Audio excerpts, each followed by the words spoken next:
With the AFL season fast approaching, I've had a number of requests to do predictions for the upcoming season. And I thought the season's just about to start, let me make this video before it's too late. So yeah, I'm just going to provide my opinions on the ladder rankings and some awards such as the Coleman, Brownlow, Rising Star, etc. You've probably seen a number of videos like this already from YouTubers like Cardman or K McDonald, but I still thought I'd give my take. My lists are probably pretty similar, but it's a prediction, so I'm not going to say something I don't believe in just to make it controversial, but I do also have some more fun picks in there. So hopefully you guys enjoy. Before we get started, only about 8% of you guys are actually subscribed. I'd really appreciate if you hit that subscribe button today and join the Make It Rain army. Discord link is in the description down below. Trying to create a community on there, so appreciate if you join. I've been streaming more often, once every 2 or 3 weeks, so stay tuned for that. Started making shorts and follow the TikTok. With all the plugs done, let's finally get into the first part of this video. And that's going to be the ladder rankings. And we're going to start at the 18th position and work our way up to first. And in the last position, the wooden spoon winners, I have GWS. And it's no dig at GWS because their goals this season and late last year were obviously not to make a push for finals or anything like that. They're hitting a rebuild. They've stockpiled a bunch of draft picks. Aaron Cadman, he should be good on there. I don't have him right. Spoiler alert, I don't have him winning the Rising Star, but I think it'll be a very solid piece over time. But their list is getting old. Their star players, Toby Green, Stephen Cornelio, they lost Tim Taranto and Hopper to Richmond. Obviously Jeremy Cameron's not there anymore, so they've kind of lost that main core. And I don't know, I just don't see them going that far. They've got a bit of an aging list and they're bringing the youth, and I think it'll take a couple of years to really get that list up and going. So I have them in 18th, and at 17th I have Hawthorn. And again, they've lost a few players. They've lost about 1,000 games in experience. I think I saw in another video. Shout out to whoever said that. But they've got a number of young players who are up and coming, but I just don't see them doing much this year. But they should be good in a couple of years for sure. Very exciting team to watch these days. They lost Tom Mitchell. That was a big blow. But I still think they hold their own, and they're still going to win a couple of games this year, in my opinion. And at 16th, I have North. I think it's finally time for them to make a push off the bottom layers of the ladder, even if it's only to 16th. But I think with the amount of picks they've had and the development they've put into the players, and with Clarko there, they should be able to get a couple spots above the bottom of the ladder. Look, I don't think they'll go as far as some people say, but they've got young talent, Tom Powell, LDU, Zerha, all of them. They should be able to form. They should be able to play some solid games and hopefully win a few. And hopefully the Roos fans will appreciate that after the past couple of years. In 15th, I have the Bombers. And, the Bombers are kind of in a limbo at the moment. I don't really know what they're doing. Another more aging side, I would say. They got Tipper back this year, but who knows how that will go. Stringer's aging. Shield's still good. But they don't have that young talent that some of the other clubs around that level have. So I just see them having a similar year to this year and placing it at 15th. And at 14th, I have West Coast. And I see them making a push off the bottom of the ladder. Last year was a very unlucky year for West Coast. They had a number of COVID issues, injuries, and they've got an older list. So I actually predicted them dropping a bit in the rankings, but I didn't see them going to last at all. So this year they'll be able to build a bit more of a repertoire. They'll get their players back. And even though their stars are aging a bit, Hearn, Nick Nat, Shuey, they should be able to put up some decent games, and I think they'll come in 14th. And 13th, I have the Saints sliding. Another team that was kind of in the middle, like in a limbo. I felt like they had to make finals last year to be accepted as a dangerous team within the comp, and they didn't do that. They just couldn't win the games when it came down to it. And they do have some solid players, but I don't know, I just see them taking a step back this year. I could see them finishing anywhere from 10th to 13th, but I've gone 13th here. Just see them taking another step back. Hopefully they prove me wrong. I quite like the Saints. And in 12th, I have my Adelaide Crows, and I try to keep this as unbiased as possible. But I think the Crows take a step up this year. We're developing our young talent. Rochelle, Dilthorpe will take a step up this year, and with the addition of Rankin in the forward line, should provide some extra goal scoring and make us one of the best forward lines in the comp if you really think about it.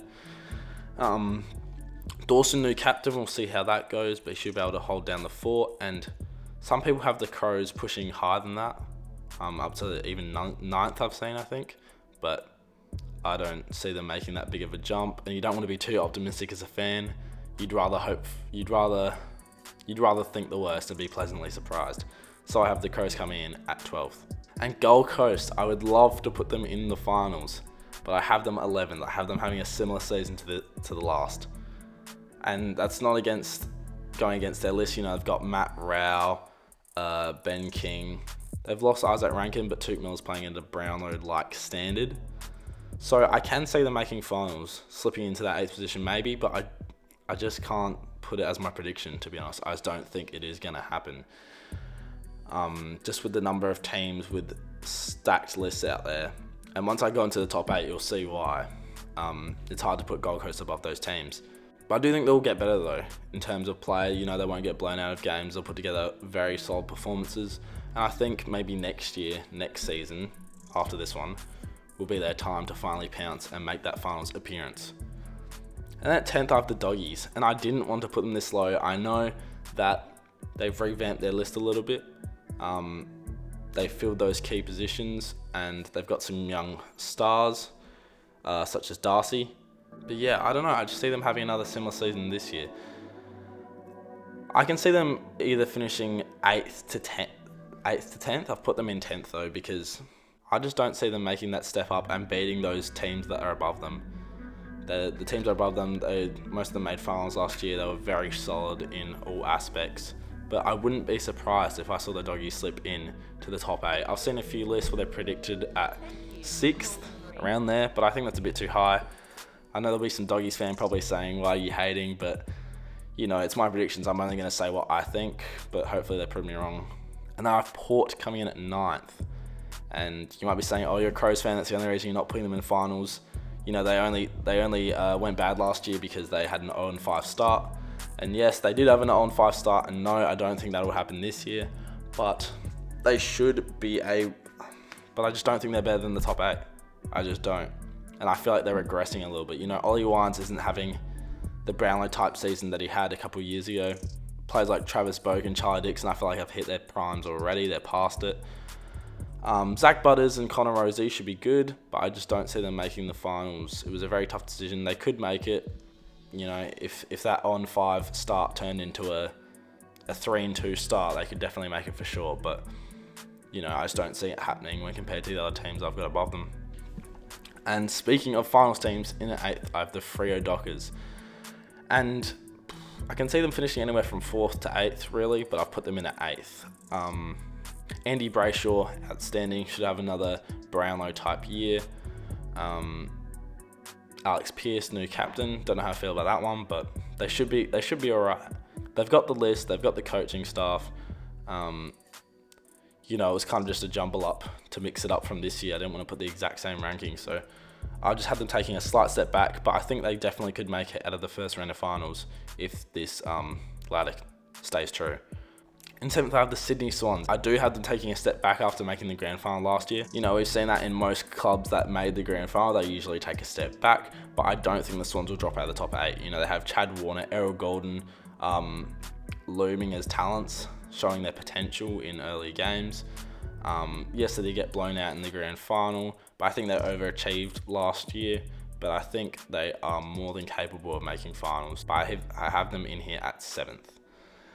And at 6th, the Blues fans will like this. I have Carlton finally making that finals appearance after a long time. And I think they'll do it this year. You know, the list they have, you know, Patrick Cripps winning the Brownlow last year. They've got key position players, Harry Mackay, Charlie Curnow, and Jacob Wiedering down at back. They should be able to make finals. And I think the bad luck for the club will finally run out this year. And I have them making it in at 6th here. It would be very Carlton-like if they didn't make the finals, which I could see happening, like, on a technicality, but I feel like they will make it this year, whether that be from around 6th to the 8th position on the ladder. In at 5, I have Collingwood, and I didn't really know what to do with the Magpies here, because, you know, they acquired Tom Mitchell over the trade period, And that makes them a better side, you'd think. Developing of Josh Dacos, Nick Dacos, they've got a young core, new captain, Darcy Moore. But I just feel like they'll take a slight step back in terms of wins. They might lose a few close games this year, but I still see them going quite far in the finals, I think. They're a team you can never count out, really. But yeah, I think they overachieved a little bit last year, maybe slightly, so I just see them dropping below a couple of the top 4 teams. And in that top 4, we have the Melbourne D's in at the 4th spot.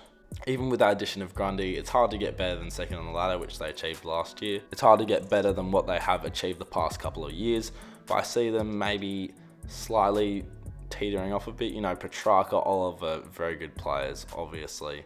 I can see them finishing as minor premiers. This top 4 is pretty much interchangeable, but yeah, I just had them coming in at 4th. I think there are teams that are better than them or are going to perform better than them during the regular season. And then speaking of teams on a comeback, I have the Tigers in at 3rd. And the Tigers, I just feel like they won't go away. Tom Lynch will have a very good year. Dusty could come back a little bit. I could see it happening. Return to some form. Shai Bolton's obviously going to play well as usual. And that spirit down at Tigerland, I just don't see it going away. And I see them coming and making a premiership charge. And I have them coming in at 3rd for that reason. Last year, they kind of recovered from that 2021 season. They made the finals. They probably should have beat Brisbane in that elimination final, but alas, they didn't. But I can see them going far. They can beat any team in the comp if they really put their minds to it. And in second, I have the Geelong Cats, taking a step back from being minor premiers and eventual premiers last year. I think it's going to be hard for them to keep up the run of form they had from halfway through last season. They didn't lose a game until the end of the year. And I just don't think they're going to keep that up. I still think they're going to be a very good team, very experienced team. Some players have gotten older. Joel Selwood's gone, even though he wasn't that big a part of the new Cats outfit. But, I still think it will affect them as a club. But I still see them going far in finals. And you'll hear about that in my next prediction, which is the grand final. But that leaves the Brisbane Lions as my minor premiers. And the minor premier is not always the best team. Footy fans know this. But Brisbane, I see them, they've had a couple seasons teetering around the top 4, and I just see them making a charge. Charlie Cameron, Joe Danaher, that combination, I feel like they'll really pick up this year. Lachie Neale's going to be doing Lachie Neale things, and with the addition of Josh Dunkley, they should be dangerous throughout the midfield, and the use of the corridor should be aggressive. So I have them coming in as the minor premiers. Onto my grand final appearance prediction. So in the grand final, I have the Richmond Tigers and the Geelong Cats. And that means I think they'll verse earlier in the finals as the 2 and 3 seeded teams. And then they'll come back to meet each other in the grand final. Look, is this really realistic? Maybe, maybe not, but this is what I predicted. It's kind of just what first come to my head. I'm not thinking about this over a long period of time, but those are the 2 best teams I see going into this year. Well, not going into this year, but I think Richmond, later in the season, they'll really pick up. They're an experienced finals team, and I think they'll pull it together to get some crucial finals wins. But yes, I do have the Geelong Cats winning the premiership. A boring pick, I know, but I've seen a number of sources that don't think that's going to happen. In either Caden McDonald's video or even when they asked the team captains at the media day, I don't think any captain predicted that Geelong would win the premiership this year. But it's hard to go against them. They're in an insane run of form. They've got that finals experience. They've got those star players, those young guns as well. And the coaching of Chris Scott. It's hard to go against them. Cat is winning the premiership this year. And now I'll go on to the rising star. And this is an interesting one because if I'm going with my actual prediction, what I actually think, I'm going to go with Will Ashcroft. But that is the obvious choice. We've all seen his preseason performances, and pretty much all the videos I've watched on predictions for this season have Will Ashcroft winning the rising star. So I'm going to introduce a smoky peak. Well, not really a smoky peak because he's a very good player, but someone who I can also see winning the award, and that is Harry Sheezel. He played very well for the Kangaroos in pre-season. I think he kicked 3 goals in 1 game or something like that. Don't quote me on that. But I think he'll come to play, and in the Kangaroos outfit, he'll stand out a bit more than Will Ashcroft, who will probably be coming in on the wing and might be overshadowed by Dunkley and Neale. But yeah, so It's kind of cheating because I've had 2 picks, but either Will Ashcroft or Harry Shears will have winning the Rising Star. And the Coleman medal, I have it going to Tom Lynch. And again, that's a boring pick, but this is my predictions. I'm not going to say something I don't believe will actually happen. Tom Lynch, I think he'll be more accurate this year. I think he'll be kicking those goals, and Richmond, as returning to a top tier team, in my opinion, he'll get a lot of opportunities to kick those goals and really capitalise on that award tally. I could see Jeremy Cameron winning it. Either, Curnow or Mackay could return to top form. But who knows? I'd probably put Jeremy Cameron second if I had to pick, but I have Tom Lynch winning it. And then the final award of the video, I have the Brownlow medal. And I have that going to Andy Brayshaw. And despite the Freo Dockers on my ladder taking a slight step back, I don't think it will be significant. Andy Brayshaw will still be playing at a top tier level. He should have been captain for Freo, in my opinion, if you're asking me. And I don't think he'll blow the award out of the water. You have Cripps, you have Neil, you have Tuke Miller, Clayton Oliver, Petrarca, all these good players that are coming for the same award. But I think Brayshaw will just nip out maybe Tuke Miller. So yeah, Andy Brayshaw for the Brownlow. And a massive year for him on the Dockers. Well, that wraps up my predictions. Thank you guys so much for watching. Remember, if you like, to leave a like down below. It lets me know what kind of videos you guys enjoy. Leave a comment, let me know what you thought of my predictions. Remember to join the Discord, check out the TikTok, all those links down below. And remember to subscribe for future sports field content. Have a good one, and cheers.